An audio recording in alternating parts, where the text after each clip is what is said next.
श्री स्वामी समर्थ. श्री स्वामी चरित्र सारामृत. षष्ठो अध्याय. श्री गणेशाय नमः. धरोनी शिशूचा हात अक्षरे पंडित लिहिवित, तैसे स्वामी चरित्रामृत स्वामी समर्थ वदविती. मी केवळ मतिमंद, केवी वरुण चरित्र अगाध, परी माझा हा छंद स्वामी समर्थ पुरविते.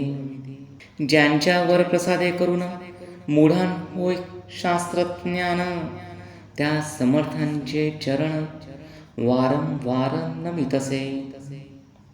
कृपाळू होऊनी समर्था वदवावे आपुल्या चरिता, श्रवणे श्रोतयांच्या चित्ता ब्रह्मानंद प्राप्त हो.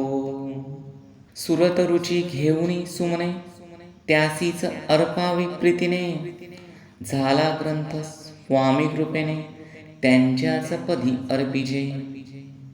मागील अध्यायाच्या अंती 16 विनवी स्वामी प्रती, कृपा करुणी मजवरती बडोद्यासी चलावे. भाषण ऐसे ऐकोनी समर्थ बोलती हासुनी, मल्हार रावाच्या मनी आम्हा विषयी भाव नसे. म्हणून तयाच्या नगरात आम्ही जाणे नव्हे उचित, अक्कलकोट नगरात आम्हा राहणे आवडे. ऐसी ऐकोनिया वाणी 16 खिन्न झाला मनी, त्याने सत्वर येऊन तात्या प्रती सांगितले. ऐसा यत्न व्यर्थ गेला तात्या मनी चिंतावला, आपण आलो ज्या कार्याला ते न जाय सिद्धीसी. परी पहावा यत्न करुनी ऐसा विचार केला मनी, मग काय केले तात्यांनी अनुष्ठान आरंभिले. ऐसे नाना उपाय केले परी ते सर्व व्यर्थ गेले, कार्य सिद्धीस न गेले खिन्न झाले मुख त्यांचे. भक्ती नाही अंतरी दांभिक साधनांते करी, तयांचे स्वामी नरहरी प्रसन्न कैसे होतील. तयांनी माजविली ढोंगे आणि केली नाना सोंगे, भक्तिविण हटयोगे स्वामी कृपा न होय. मग तात्यांनी काय केले, सप्ताहासी ब्राह्मण बैसविले, गुरु चरित्र आरंभिले, व्हावयासी स्वामी कृपा. परी तयाच्या वाड्यात कधी न गेले समर्थ, तात्या झाला व्यग्रचित्त, काही उपाय सुचेना. मल्हारराव नृपाने पाठविले ज्या कार्याकारणे, ती आपुल्या हातून होणे अशक्य ऐसे वाटते. आता जाऊनी बडोद्यासी काय सांगावे राजयासी, आणि सकळ जनांसी तोंड कैसे दाखवावे. ऐशा उपाय करून न होती स्वामी प्रसन्न, आता एक युक्ती योजना न्यावे पळवून यतीसी. स्वामी केवळ ईश्वर मूर्ती हे नेणे तो मंदमती, म्हणून योजिली कपटयुक्ती परी ते सिद्धी ते न जाय. असो कोणे एके दिवशी साधुनी योग्य समयासी, मेण्यात घालून स्वामींसी तात्या साहेब निघाले. कडपगावचा मार्ग धरिला, अर्धमार्गी मेणा आला, अंतर साक्षी समर्थाला गोष्ट विदित झाली. मेण्यातून उतरले, मागुती अक्कलकोटी आले, ऐसे बहुत वेळा घडले, हाही उपाय खुंटला.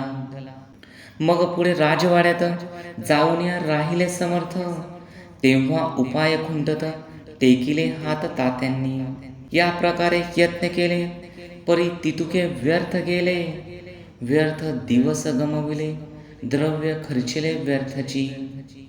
मग अपयशाते घेऊनी बडोद्यासी आले परतोनी, समर्थ कृपा भक्ती वाचुनी अन्य उपाय न होय. परी मल्हारराव नृपती प्रयत्न आरंभित पुढती, सर्वत्रांसी विचारिती कोण जातो स्वामींकडे. तेव्हा मराठा उमराव यशवंत तयाचे नाव, नृप कार्याचे धरुणी हाव, आपण पुढे जाहला.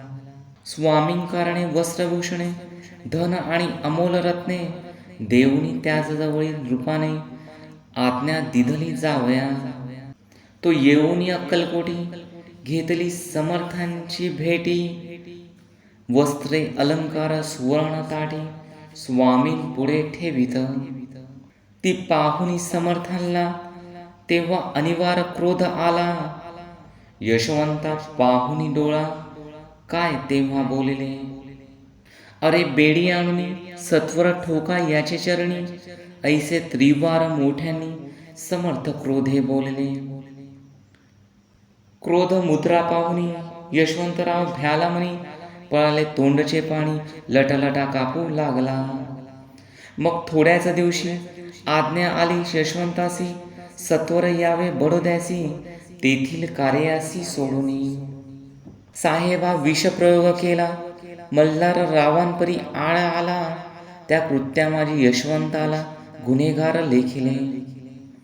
हाती पायी बेडी पडली, स्वामी वचनांची प्रचिती आली, अघटित लीला दाविली, ख्याती झाली सर्वत्र. समर्थांची अवकृपा जयावरी, त्याच्या कष्ट होती शरीरी, कृपा होय जयावरी, तया सर्वानंद प्राप्त होय. महासमर्थ भक्त पालका, अनादि सिद्धा जगतनायका, निषंदिनी शंकर सखा, विष्णूचिया मनी वसे. इति श्री स्वामी चरित्र सारामृत नाना प्राकृत कथा संमत, सदा भक्त परिसोत, षष्ठो अध्याय गोडहा. इति श्री स्वामी चरित्र सारामृते षष्ठो अध्यायः समाप्तः. शुभं भवतु.